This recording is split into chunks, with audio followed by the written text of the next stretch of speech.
What's up, guys? I haven't done a YouTube video in quite a while. Saturday morning, not even sure what the date is. I only know it's Saturday because people aren't here, and I pretty much work most days. So I'm just out walking the property, waiting on Amanda and Babyhead to get here. We're going to actually head to the Renaissance Fair today. See what they have down there for armor makers, or just see who's there vending wise, really. But just walking the property. It's nice out this morning. It's probably about 65 degrees. Ground's still wet. Just went through the row house, watered all the blueberries. Just been pulling some weeds out of the gravel.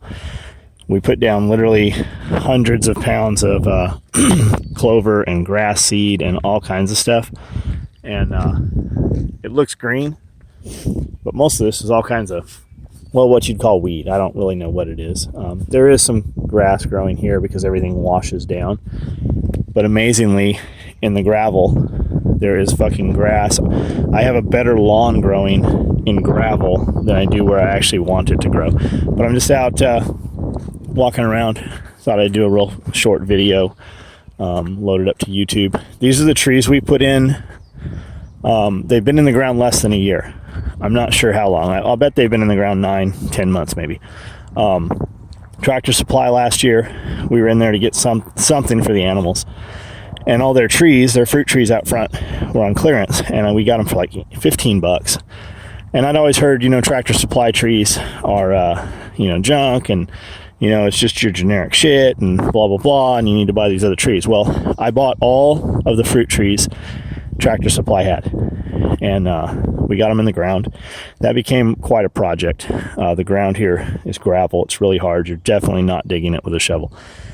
Then I bought some more trees from a company called Fast Growing Trees. They're supposed to have real awesome stuff, and they were good to deal with. Like, the shit showed up immediately. They shipped us everything, well, almost everything we ordered. Some stuff didn't show up, but for the most part, we ordered everything that says it's for our zone. And the Tractor Supply trees are doing, like, they're twice beyond where the other trees are. Now, in the long run, maybe the other trees are a better stock or whatever, but these are fig trees here. And the cold killed them. They're just coming back, like right there. This above here, this part's dead. But we left them hoping they would, have some shoots come back, and a couple of the branches are starting to reshoot. Now, we actually had figs on these trees last year, a couple months after putting them in the ground. These here are goji berries. I think that's what they are, goji berries. And we thought these were dead. Just a couple weeks ago, they were overgrown by weeds. We thought these were weeds. We got in there and started pulling all the weeds by hand. And then we came through and put mulch around everything. The guys did that. When we run out of work inside, or when they're just kind of bogging down, we get them outside and get their blood moving and move them around and just change the scenery. This is a cherry tree. Our cherries, bugs came through. There was a little like butterfly, a little moth, and the larva literally within a few days stripped the leaves off of these things. We thought they were dead. This year we've got some spray and some shit to put on them. Nectarine, one of the smaller ones, doing good. Here's another cherry tree, completely dead. We lost a lot of those cherry trees, and no rhyme or reason to it. Some were great, and some fucking just never made it back. This is a peach tree, and there's fruit all over it already. It's just hairing up, big fat peaches, fruit all over this thing. I'll bet there's at least 100 on there.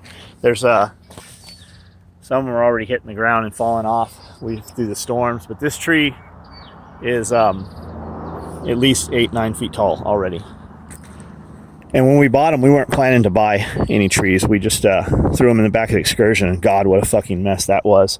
And it stunk. It smelled like sewage because they put them in those troughs there, and whatever falls in there just falls in there, and it just it's like a little cesspool. Here's another tree. This tree is not as big as that other one, but the fruit on it is already bigger. And I'm sure you guys will comment. I'm not an orchard guy. I would bet I'm probably supposed to cut some of these off or pull the fruit so the tree can grow stronger, or not let it do fruit this year by pulling it all off. You can see here, looks like a little vampire sucked on that one. Some bug already got into it. And that's what happened last year. Even last year, we had some peaches about the size of a medium-sized nectarine, and best peach I'd ever tasted. And then when I went back the next day, all of the peaches had ants all through them, like had literally burrowed through them, were living in them, it seemed like. Not sure what this is. Pear. It's a pear tree. And the pear trees came from Walmart. And the only trees we put on the property will all produce fruit. Some kind of nectarine, plum, another nectarine, this little guy here, full sun, plum, some kind of plum. But they're doing nice. And I wanted to plant them on the road, but I wasn't sure just how big they'd get. You know how that goes. 4 years from now, you'd be like, man, why the fuck did I do that? So we set them back a little, and then we staggered them, and I planted them just so we could still get the mower through here. But I was trying to keep, grass out of here. So using the riding, one of the big mowers, it shoots grass over this way, or it shoots in. So really, we just mow this strip with a push mower, and then every few times we'll take and bag the grass, and then we take it up and dump it in the chicken coop, and the chickens, they love that.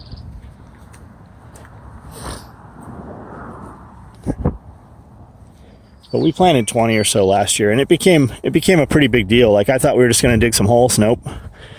So we brought an excavator in and dug some holes with the excavator, and we found rock and slate and all kinds of stuff in the ground. So that turned into, well, let's bring some dirt in. And that turned into, well, let's bring some compost. And that turned into, let's use this. See, this is what was in the ground. We actually pulled, all this came out of the ground, and it's slate, sheets of it. So we filled the holes in with good soil and compost and the whole deal. And they've done pretty well. This one is dead. No rhyme or reason to it. There's a lot of slate right there. I think what we did, and all these ones down the road, there's 1, 2, 3, 4 just standing dead. And I think what happened is we dug the hole, and we went through such hard ground, we basically made a bucket, put soil in it, so when the water hits it, I think it just sits in there. There's no drainage. There's not enough drainage to it. So it literally, the trees just rotted. So I was really thinking put willow here, but you always hear, willow will travel, it'll dry this ground right out. But I don't know what the roots will do to the driveway and what kind of mess we'd really be making doing that. So my other thought was dig this drain line here, just where the water moves through, because there's a drainage right there. Trench this a little deeper, and then run trenches from here down, and then fill that with gravel, and then put dirt on so that the water can weep through the gravel into that line. Kind of. I don't know that it would be enough to make it work, but I don't really see any other solution to it, at least not for these types of trees. And I don't know that putting willow down there is a good idea.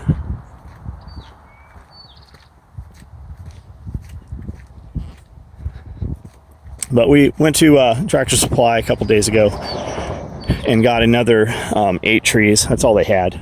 But those trees are much bigger than any of these already.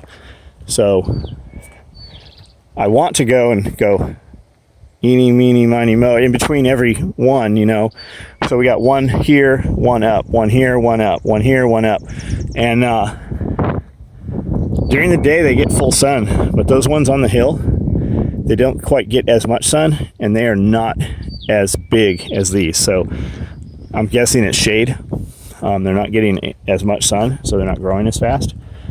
And these things space them out 10 feet, whatever. We spaced them 20 feet, and just wanted to kind of try to get them in line, make it look uniform. So I don't think we're going to put any more trees in between these, but we might put something on the ground that will grow lower. But we have all this area over here, and we have all this whole fence line here where those poles are back there. There's a strip that runs all the way up. It's hundreds of feet of fencing, and we're putting blueberries there. We can put apples or trees out on the outside of that, but we also have all of this here, this strip. We stopped putting trees. Let's see. We stopped putting trees here. These were the last trees, so we can run this entire strip all the way down and dump them in there. But that's just real quick on the apple trees. I don't know how long we've been going. It's probably longer than it seems, but we're going to enjoy the day.